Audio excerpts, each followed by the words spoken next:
शांत हों जिनके गुणों के गान में वे वर्धमान महान जिन विचरे हमारे ध्यान में।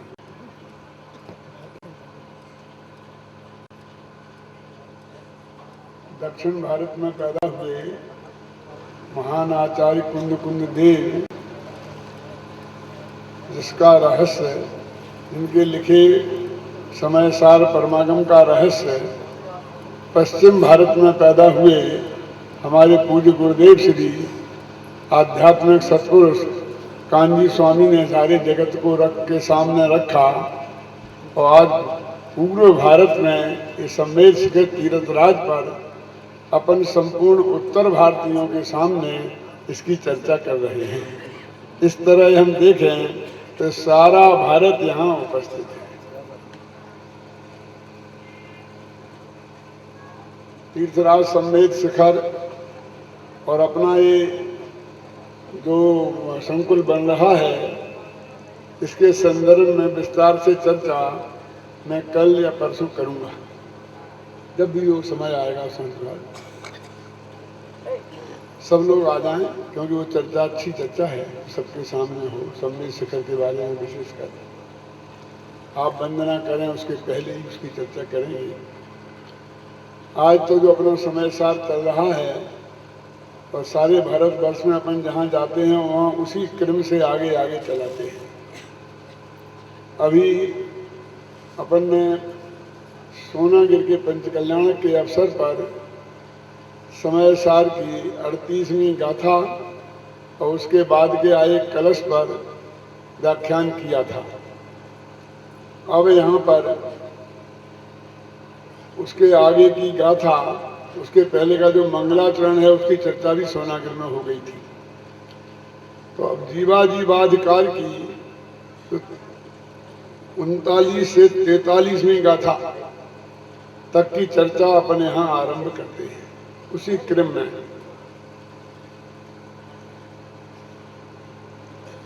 ये समय सार परमागम कुंद कुंदाचार्य देव ने तो एक सलंग लिखा था। उनने कोई अधिकारों का भेद नहीं किया अपनी तरफ से, लेकिन टीकाकारों में बाद में इसे अधिकारों के रूप में विभाजित किया, नाटक का रूप इसे दिया। अमृत चंद्राचार्य देव ने अपनी आत्मख्याति टीका में इस समय सार की जब बात करी तो इसे एक नाटक के रूप में प्रस्तुत किया। काव्य का सर्वश्रेष्ठ विधा को नाटक कहते हैं। आज जो हम नाटक देखते हैं, उन नाटकों में हमें ऐसा लगता है कि नाटक क्या नाटक की बात कर रहे हैं। हम दूसरे से कहते भी क्या नाटक कर रहा है, कोई नकली काम करे ना, नकली आंसू बहाए, तो हम कहते क्या नाटक कर रहा है, बहुत हो गया। आज नाटक शब्द बहुत बदनाम सा हो गया है। वैसे साहित्य में ऐसा है कि गद्य जो है, गद्यम कवीनाम निकसम बदंती, गद्य कवियों की कसौटी है। क्यों? कि जब कोई गद्य लिखता है तो उसमें कोई गलती माफ नहीं होती। पद्य में तो कहते हैं छंद के अनुरोध से ये शब्द कम डाल दिया होगा, ज्यादा डाल दिया होगा, तोड़ मोड़ कर दिया होगा, ऐसी गलतियां पद्य में माफ हो जाती हैं। ये गद्य में तो ऐसा कोई बंधन है नहीं, इसे जरा भी कोई गलती आएगी तो वो मानी जाएगी। इसे गद्यम कवीनाम निकसम बदंती, गद्य कवियों की कसौटी है। और फिर लिखा काव्येषु नाटकम रम्यम, और काव्यों में नाटक सर्वश्रेष्ठ काव्य माना जाता है। तो इस समय सार को नाटक के रूप में प्रस्तुत किया। इस गाथा के आरंभ करने के पहले एक दो महत्वपूर्ण की बातें हैं जो अपने आप सहज आ रही हैं कि इसे अमृत चंद्राचार्य ने जीवाधिकार कहा। यहां से तो फिर 38 गाथा में क्या था? अभी तक की जो 38 गाथाएं हुई उसमें क्या था? उसे वो रंगभूमि कहते हैं। रंगभूमि समझते हैं? नाटक में होती थी पहले रंगभूमि, स्टेज होती है, ऐसे रंगभूमि में पहले जो पात्रों को बताया जाता था उसे वो रंगभूमि कहते हैं। जयसेनाचार्य उनकी अनुसार 14 गाथा को वो प्रारंभिक भूमिका रंगभूमि कहकर और बाद में जीवाधिकार शुरू कर देते हैं और यहाँ से अजीवाधिकार की बात करते हैं। इन दो आचार्यों में वर्गीकरण में जो ये अंतर आया, इससे दो बातें हमें एक स्पष्ट हमारे सामने आती हैं।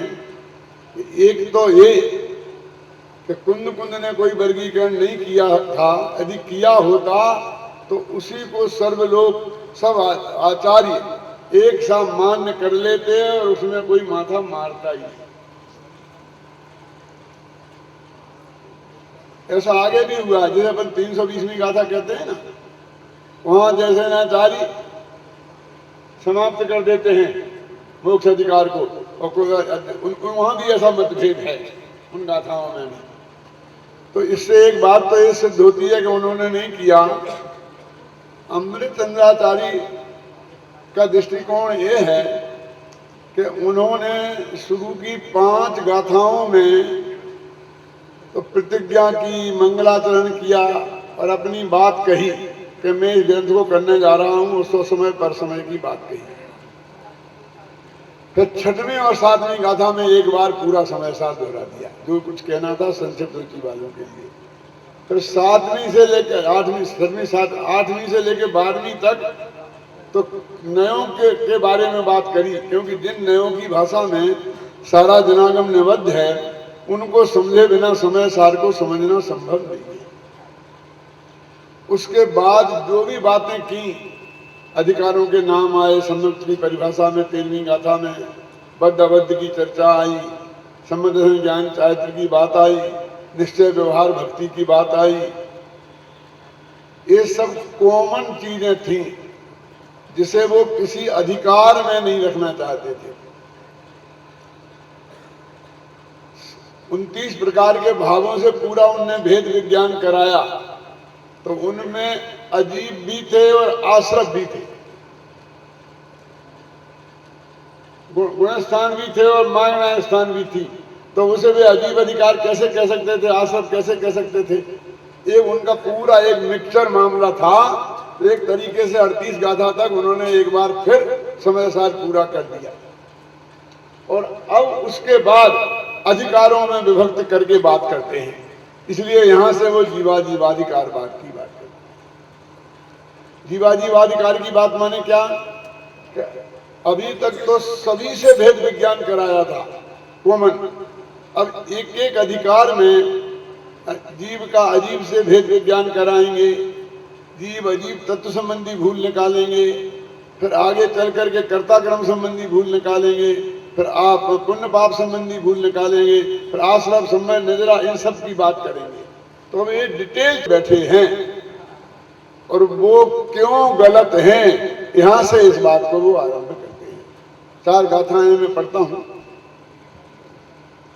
अपान मयानंता मूढ़ादु परप्य बादिनो के जीवम अध्यवसानम कम्मम चतहा परूबंती अवरे अध्यवसाने दिव्य मंदानुभागम जीवम मंडंति तहा अवरे लोकम चाभिजीवोति कम्म सुदयम जीवम अवरे कम्मानुभाग में छंती तिब्बत मंदत्त गुणेहम योशो अवधि जीवो जीवो कम्म उहम दोन्न विखलु के जीव में छंती अवरे संजय गणतु कम्मानम जीव में छंती एवं व्याह बहुव्याह परम प्राणम वदन्ति दो मेहा तेन परमठवादी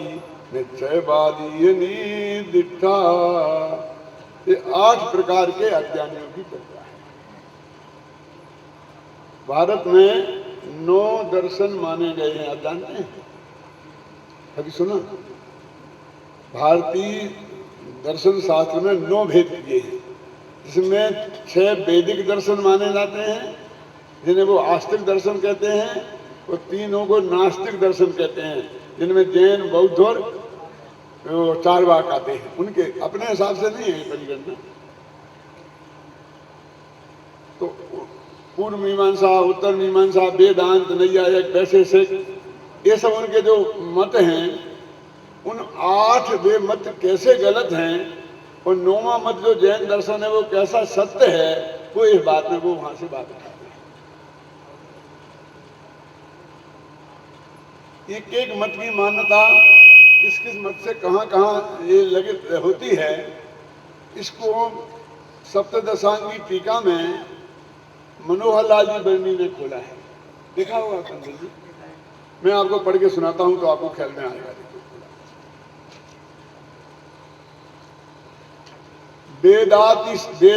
वेदांतादि सम्मत जैसा नैसर्गिक राग देश कलुषित अध्यवसान जीव नहीं है। माने वेदांत मत की अपेक्षा पहला वाक्य है कि अध्यवसान जीव नहीं है। फिर दूसरा सांख्य मत की अपेक्षा, तीसरा वैशेषिक मत की अपेक्षा, चौथा बौद्ध मत की अपेक्षा, चौथा योग मत की अपेक्षा, फिर नैयायिक मत की अपेक्षा और चार्वाक मत की अपेक्षा। ये 8 मत इनमें घटित होते हैं। अब ये बड़ी सरल भाषा में बात करेंगे, जो गाथा पे ही चलते हैं। अपान मयानंता, आत्मा को नहीं जानने वाले। अपानम माने आत्मा। देखो, आत्मा और जीव में मूलभूत अंतर क्या है, बहुत सरल भाषा में मैं आपको बताता हूं। जीव तो सभी है, हम तुम सब, लेकिन मैं मेरे लिए आत्मा हूं। जब जीव में अपना पल शामिल हो जाता है तो वो आत्मा हो जाता है। आत्मा शब्द का भी अपनापन होता है।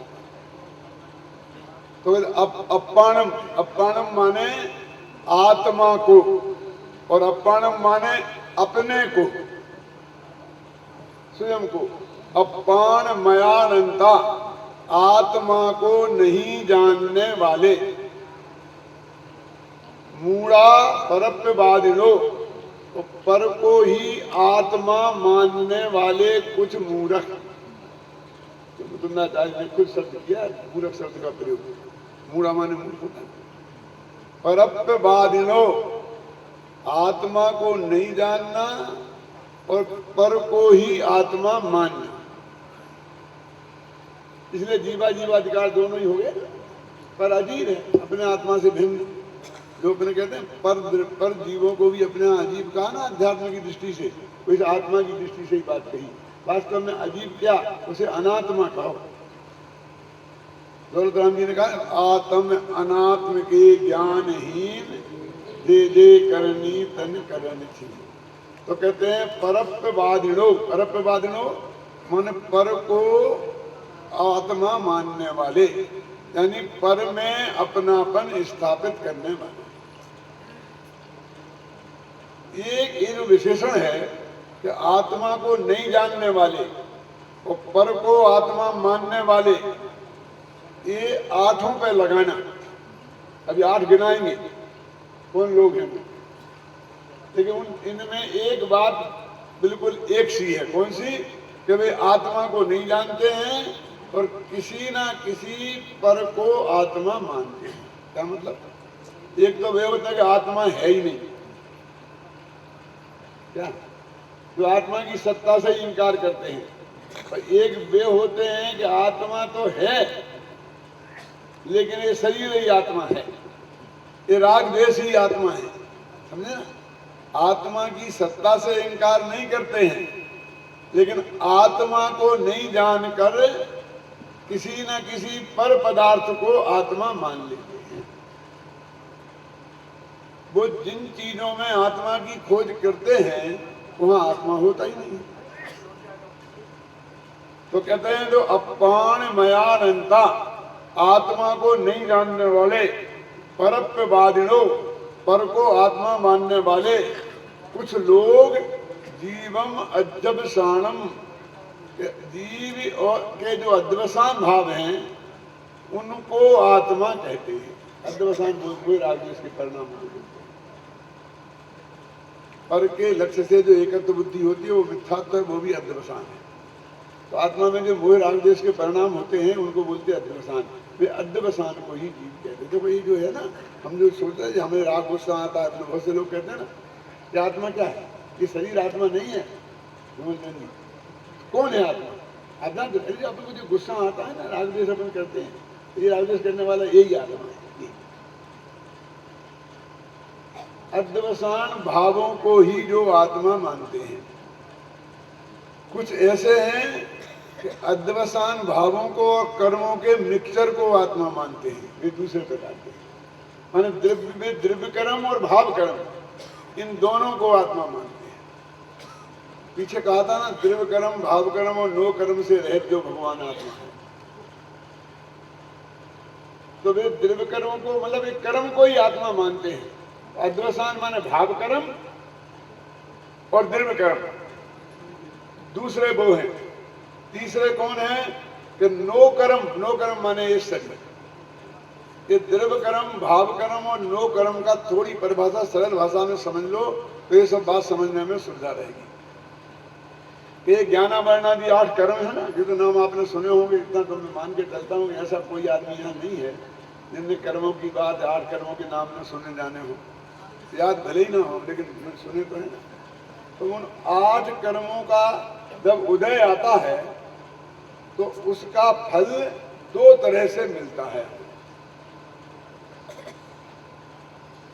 एक मिलता है आत्मा में और एक मिलता है बाहर संयोगों में। वास्तव में एक 8 कर्म के भेद में दबन 2 है, घातिया कर्म और अघातिया कर्म। तो घातिया कर्मों का जो उदय होता है उसका फल अपने आत्मा में आता है। मोहिनी कर्म के उदय से दर्शन मोहिनी के उदय से मिथ्यात्व होता है।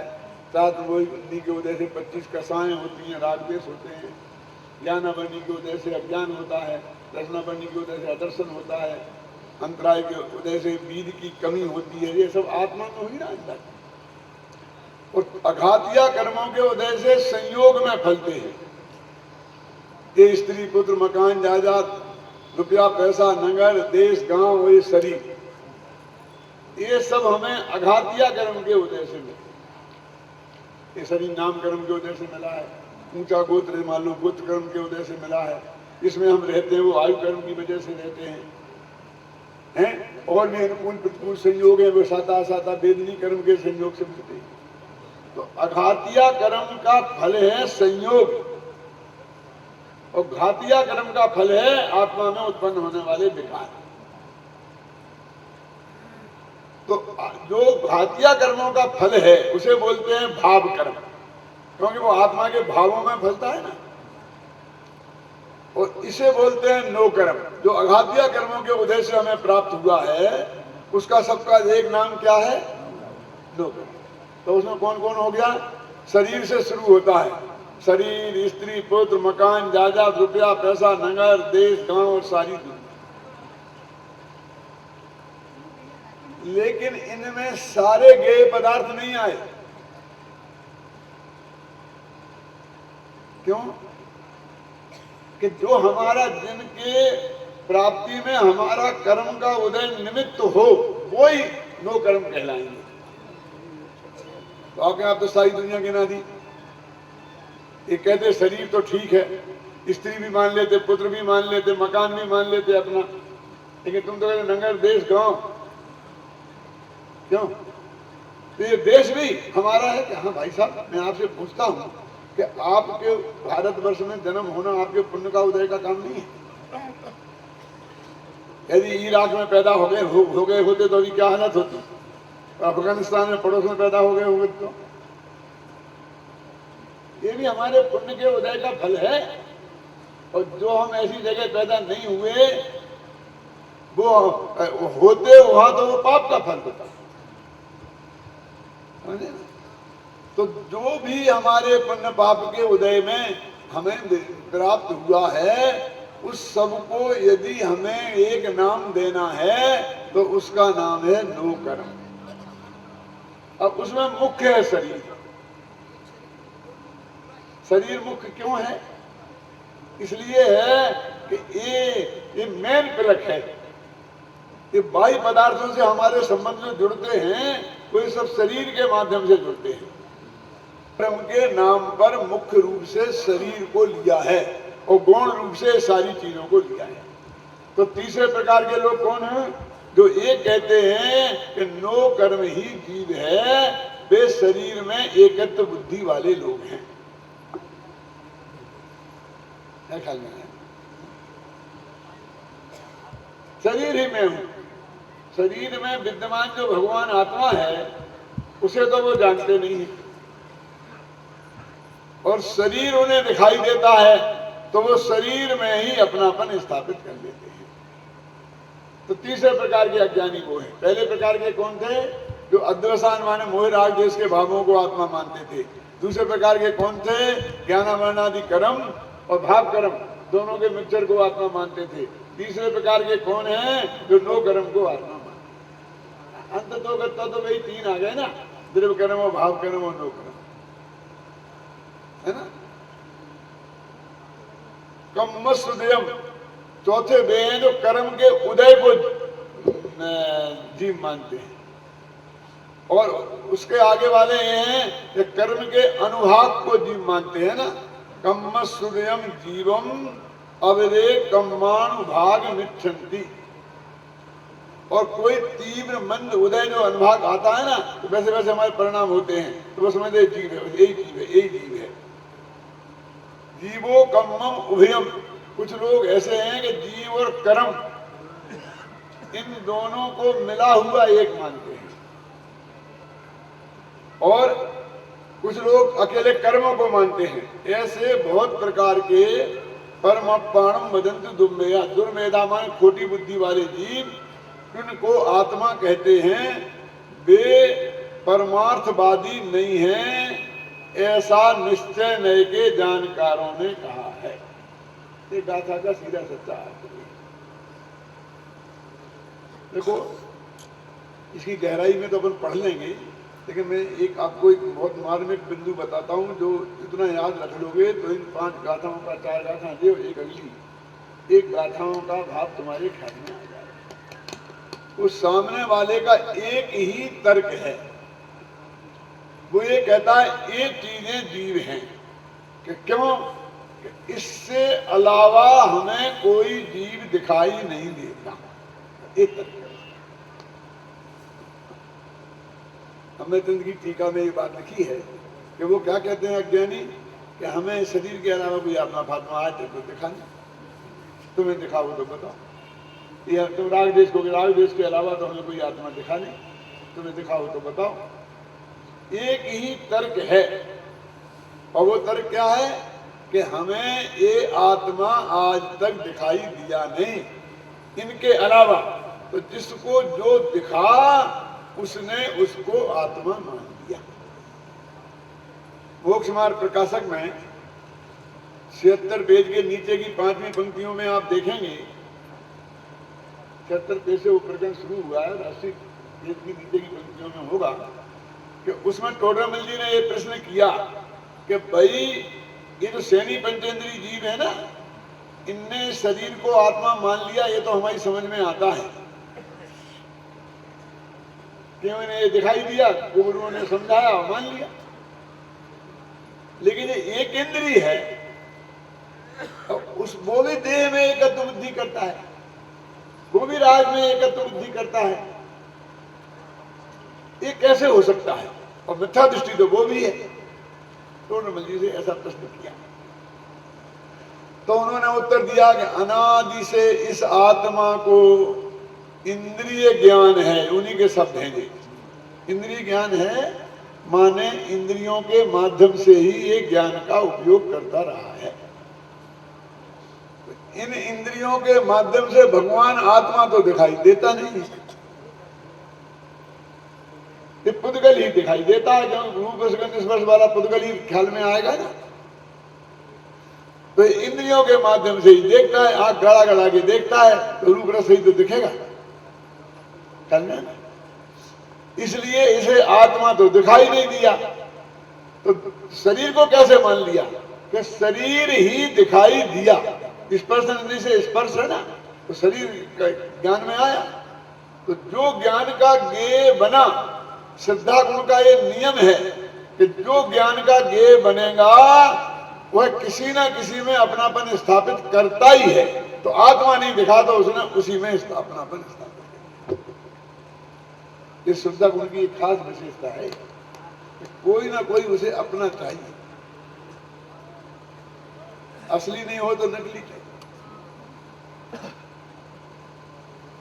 मैं आपको एक बहुत सही घटना सुनाता हूं कि मैं करीब 20 साल पुरानी बात होगी, अमेरिका में न्यू जर्सी में मंदिर में प्रवचन करने गया। तो वहाँ का जो अध्यक्ष था उसने एक बात मुझे बताई बहुत मार में कि हमने ये मंदिर कैसे बनाया।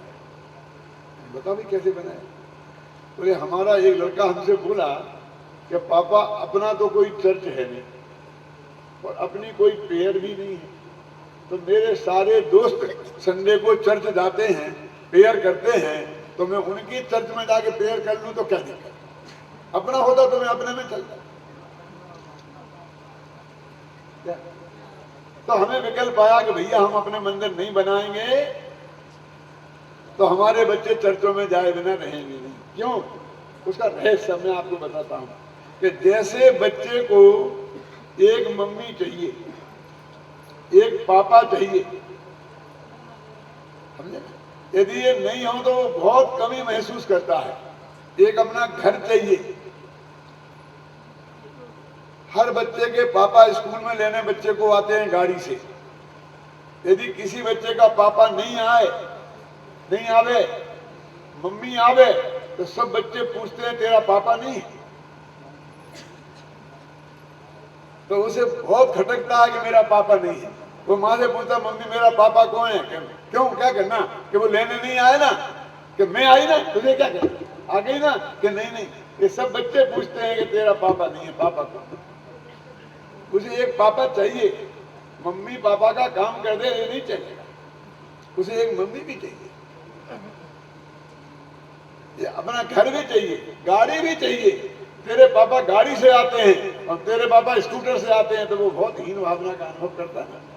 बोले ऐसे ही हर बच्चे को एक चर्च चाहिए, धर्म स्थान चाहिए, समझना, एक प्रार्थना चाहिए। और जब उसे नहीं मिलती है तो वो एक कमी महसूस करता है।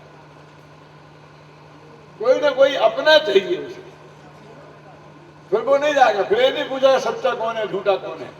आपका मंदिर होगा तो आपके मंदिर में जाएगा, प्रार्थना करेगा, आप ले जाएंगे तो ख्याल में आई ना। इसलिए हमने ये मंदिर बनाया, उनने हमको।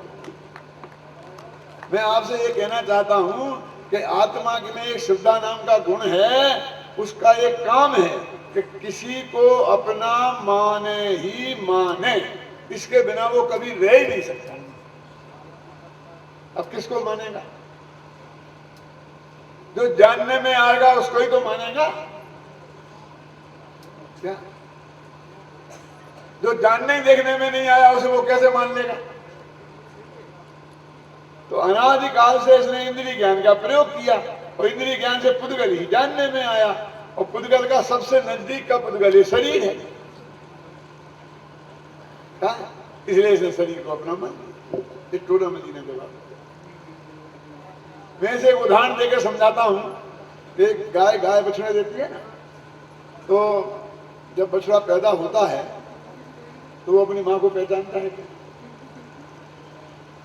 उसने अपनी माँ को अपनी आंख से अभी तक देखा नहीं है। और अब पैदा हुआ, जहां वो पैदा हुआ वहां 10 गायें और खड़ी थी, ध्यान से सुन रहा। अब उसे बहुत जोर की भूख लगी, तो उसे एक कौन सिखाता है कि तू माँ के स्तनों से दूध पीने? उसे ये पता है कि मेरे खाने का इंतजाम यहीं आसपास है, किसी को बिना बताए इतना ज्ञान उसे है। क्यों? और वो ये भाषा नहीं जानता है कि मैं मेरी माँ के थनों में है, स्तनों में है, वो नहीं जानता इस भाषा को। लेकिन कोई ऐसी मेरे जैसी आकार की कोई जानवर होता है और उसके स्तनों में मेरा वो दूध है, इस भाव से वो परिचित है ना। कोई उसे सिखाता है क्या? अब उसकी एक मेन समस्या है कि वहां 10 गायें नहीं होती, एक गाय खड़ी होती तो वो उसको जाकर दूध पीने लगता, लेकिन वहां 10 हैं और वो अपनी माँ का चेहरा उसने देखा नहीं है, तो उसकी मेन प्रॉब्लम ये है कि वो किसके को अपनी माँ माने। है आपके पास कोई उपाय? जब वो वहां पड़ा है गंदा मैला कुचैला, तो उन 10 गायों में से एक गाय उसे चाटने लगती है, अपने मुख से उसकी गंदगी को दूर करने लगती है, तो उसकी समझ में आ जाता है ये मेरी, क्योंकि इतने गंदे पदार्थ को और कौन अपनी जबान से मुख से चाट करके साफ करेगा मुझे, और वो नो मैं नहीं, मेरी नहीं है और ये मेरी, ये उसको ज्ञान हो जाता ना। किसी को बिना उपदेश दिए, बिना पंडित जी का प्रवचन सुनने, बिना समय सार की गाथाओं के ज्ञान हो जाता ना। और अब उसे वो अपनी उस माँ को वो उसे चाटती है और वो उसके पैरों के बीच में मुंह मारने लगता है, यानी उसको इतना अंदाजा है कि वो मेरा जो दूध है ना, मेरा भोजन बढ़िया बिल्कुल पैक्ड है, बिल्कुल एंटीबायोटिक, कोई इन्फेक्शन से रहे, और मेरे मुंह में दांत नहीं है तो बिना चबाए और पच जाए ऐसा भोजन मेरे को मौजूद है, सब मालूम है उसे। क्यों? लेकिन वो भूल से आगे पैरों के बीच में मुंह मारने लगता है, यानी इतना तो आइडिया है कि ऐसी कोई जगह है कि जहां मेरा खाना सुरक्षित है। ये किसने सुना है? तब क्या होता है कि घर का जो मालिक है गाय का, वो सोचता है कि मैं इस बच्चे का सहयोग कर दूं, कि इसे आगे के स्तनों की अपेक्षा, पैरों की अपेक्षा पीछे के पैरों तरफ ले जाऊं। तब वो बछड़ा भी विरोध करता है और गाय भी विरोध करती है, उसे मालिक को मारने दौड़ती है, हाथ नहीं लगाने देती। आपने भी देखा है, मैंने भी देखा है बचपन में। अब आज के बच्चों को तो क्या बताएं, जिस कभी उन्हें देख ही नहीं पाएंगे। क्यों विरोध क्यों करती है? तुम्हारे सहयोग की हमें जरूरत नहीं है, तुम हमें बाधा पैदा मत करो। वो गाय भी बछड़े को कुछ भी डिस्टर्ब नहीं करती है, वहीं मुंह मारने देती है, उसे चाटती रहती है। वो भी ये बताने की कोशिश नहीं करती कि यहां नहीं यहां जा, क्योंकि वो जानती है कि थोड़ा यहां वहां मारेगा फिर ऑटोमेटिक अपनी जगह पहुंच जाएगा। क्यों? एक किसने सिखाया था उसे? और वो पहुंच जाता है कि नहीं? आप अपनी गाय को सहयोग भी कर देंगे तो जंगल में सैकड़ों गायें हैं और पशु पक्षी हैं, उन्हें कौन कौन सहयोग करेगा? सबके ऐसे ही होता है ना। तो इसका अर्थ हो गया कि जो मेरे अत्यंत नजदीक है और मेरे को जो अनुकूल लगता है पर वो मेरा। तो एक कर्म के उदय से जो संयोग हमें प्राप्त हुए हैं और उसमें जिसमें हमें अनुकूलता का वेदन होता है वो मेरा। तो इसको अनादि से इस आत्मा को शरीर ही पुद्गल के रूप में अत्यंत नजदीक का है और इसलिए फटाफट उसमें अपनापन स्थापित कर देता है और आत्मा को नहीं। अब कितना उपदेश देंगे, शरीर तू नहीं है, शरीर तू नहीं है, ये कितना उपदेश दें विषय हुए गाय ये तेरी माँ नहीं है, तेरी माँ नहीं है। क्यों उपदेश की जरूरत है? कि असली में तू कौन है ये उसके सामने आ जाए और वो उसकी पकड़ में आ जाए तो वो ऑटोमेटिक इस पर को छोड़ देगा। हमने ये तो बहुत समझाया कि शरीर तेरा नहीं है, ये शरीर बहुत गंदा है, मैला है, कुचैला है। क्यों? अरे रुधिर राध मल थैली की किसस बसा दीते मैली, नव द्वार बहे घिनकारी अस देह करे। बहुत समझाया क्या दोस्ती करता है तू इस शरीर से, लेकिन अंतमात्र फर्क पड़ता है। इस देह के संयोग में जो वस्तु पल भर आएगी वह भी मलिन मल मूत्र में दुर्गंध में। अरे भाई ये उपाय नहीं है, यदि आप एक किसी बच्चे ने और आपका चश्मा उठा लिया है हाथ में, अब आप उसे छीनना चाहते हैं, ज्यादा गड़बड़ करी तो चश्मा टूट डालेगा, आसानी से छीनने की कोशिश करोगे तो काम चलेगा नहीं। तो क्या उपाय है जवाहरलाल जी? उससे बढ़िया सुंदर कोई खिलौना उस बच्चे को दूर से ऐसा बताओ तो फटाफट उसे छोड़ के और वो खिलौना ले। ये जो मैं नहीं हूं उसको मैं मान लिया है, तो उसका उपाय शरीर को गालियां देना नहीं है। हमारे अंदर की मान्यता है कि हमने इन दिन में तुम्हें अपनापन स्थापित कर रखा है, वो मैं नहीं है। वो असंख्य प्रकार हो सकते हैं, पर यहाँ तो 8 प्रकार के वो 8 दर्शन है भारत में, उनकी वजह से इन्हें 8 प्रकार में उन्होंने बांध दिया।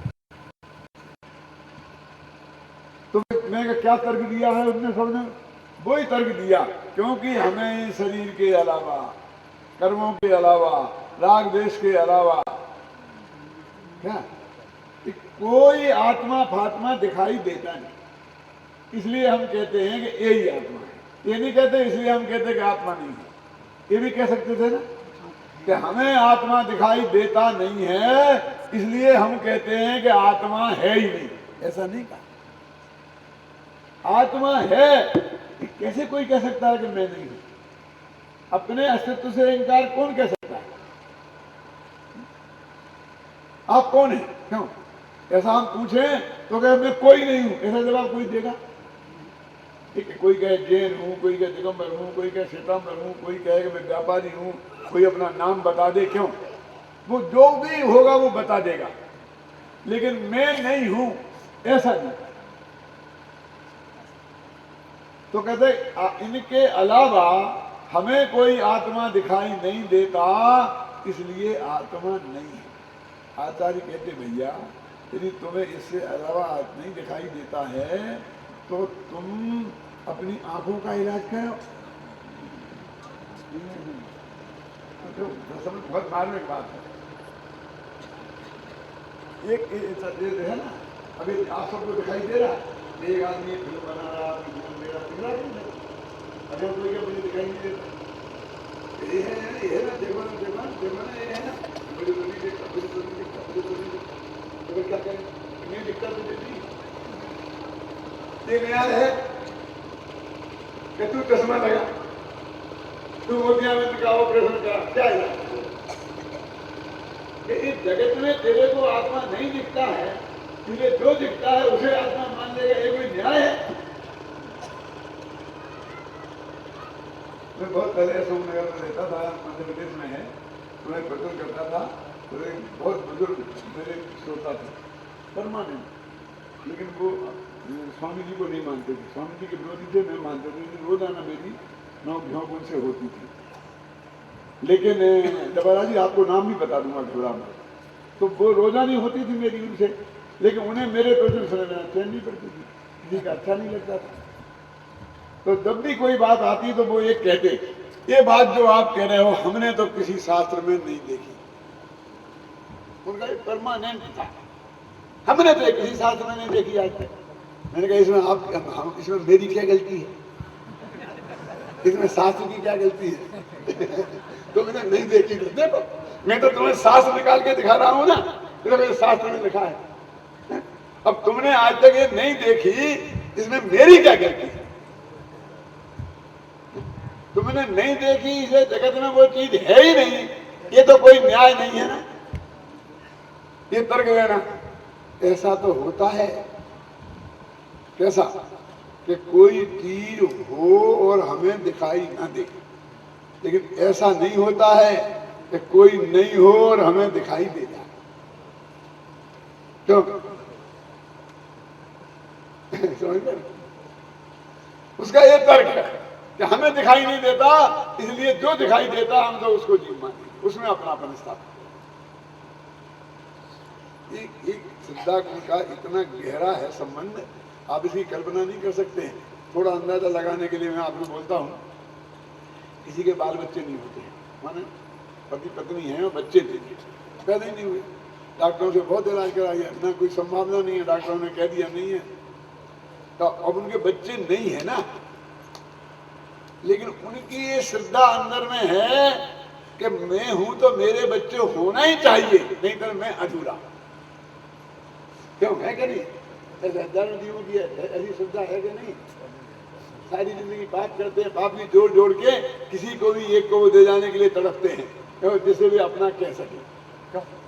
अच्छा साहब, तो फिर उसने किसी को गोद ले लिया, अपना नहीं है ना, तो वो अपने बिना उसका काम नहीं चलता है। अब उसको गोद ले लिया, अब तो ये मेरा बच्चा हो गया, उसका बच्चा हो गया, कानून गवर्नमेंट के हिसाब से हो गया, पूरा उत्तराधिकारी हो गया। लेकिन आपसे मैं पूछता हूं कि सचमुच वो उसका बच्चा हो गया और वो जो उसके बच्चे नहीं होते, ये कलंक धुल गया? नहीं सर, हम नहीं। मैं आपसे पूछता हूं, क्या वो स्वयं अपने अंदर से ये मानने को तैयार है कि अब मैं बिना बच्चे का, मेरे बच्चे नहीं होते हैं, ये बात गलत है? ये मेरा बच्चा नहीं है, मैंने इसे गोद लिया है, क्या वो एक सेकंड को भी भूल पाता है? और वो बच्चा भी क्या एक सेकंड को भूल पाता है कि मैं यहाँ गोद आया हूं, मेरे माँ बाप तो कोई दूसरे अलग है? नहीं भूल पाता। तो तुम्हारे एक कानून से अदालत में जाने से क्या बदल गया? उसके अंदर ये जो कमी की महसूस है कि मैं अधूरा हूं, मुझ में कुछ कमी है, ये उसे मरते दम तक उससे नहीं छूटने वाली है। और देखना हो कि वो अंदर है कि नहीं है, देखना हो ना, तो जरा वो बच्चा प्रतिकूलता बरते है तो 1 मिनट में बक देगा, हाँ तू मेरा नहीं है इसलिए मेरा हो गया। और जरा माँ बाप उसको अनुकूलता ना दें, हाँ तो तुम्हारे माँ बाप सच्चे थोड़ी हो, मैं तो ऐसे लाया तो पकड़ के लाया हो ना। क्यों? हृदय के कोने में वो 1 सेकंड को नहीं भूलता है। तो ऐसे ही ये श्रद्धा गुण किसी को अपना माने बिना रहेगा नहीं, अपना आत्मा उसे दिखाई देगा तो ही वो काम होगा। आचार्य ने क्या जवाब दिया मैं अभी बता देता हूं। वो कहते हैं कि भाई तू कहता है कि हमें इनके अलावा और आत्मा दिखाई नहीं देता है, इसलिए यही आत्मा है, और हम ये कहते हैं कि हमें इनसे भिन्न भगवान आत्मा साफ साफ दिखाई दे रहा है। उसकी गोली से उसी को मारा, उसी के हथियार से, समझ में आया ना? वो कहता तुम्हें दिखाई नहीं देता इसलिए नहीं है, और हम कहते हमें दिखाई देता है इसलिए है। बोलो क्या कहना? अब आपको निर्णय करना है कि वो जो कहता है हमें दिखाई नहीं देता है, तो वो नहीं है कि आचार्य कह रहे हैं कि हमें दिखाई देता है। आचार्य की भाषा ऐसी है कि अनुभवी जीवों को दिखाई देता है, अनुभवी जीव उसको निरंतर देखते हैं। तो 3 चीजें हो गई, एक आगम, एक युक्ति तर्क, समझ गए ना आपने, और अनुभव। तो 3 चीजों से निर्णय करना चाहिए धन कुमार जी। आत्मा का निर्णय कैसे करना चाहिए? 3 चीजों से, आगम, युक्ति और अनुभव। वो सामने वाले ने भी यही कहा था कि मुझे कुछ दिखाई नहीं देता इसलिए मैं ऐसा मानता हूं कि यही है। आचार्य कहते हैं कि शास्त्र में लिखा है कि आत्मा है, ये तो आगम है, और मुझे दिखाई दे रहा है ये युक्ति है, और अनुभव मेरे अनुभव में दिखाई दे, अनुभव है। तो तीनों चीजों से ये बात सच्ची गई। वो अज्ञानी जो मूर्ख है वो ये कह रहा मुझे दिखाई नहीं दे रहा, अंधा कह रहा मुझे दिखाई नहीं दे रहा है, तो आंख का इलाज नहीं करा के वो कहते है नहीं। आचार्य कहते हमें दिखाई दे रहा है। बोलो, अज्ञानियों के अनुभव को मानना के ज्ञानियों के? इस तर्क से उन्होंने ये जवाब दिया है कि ज्ञानियों को ये आत्मा निरंतर दिखाई दे रहा है।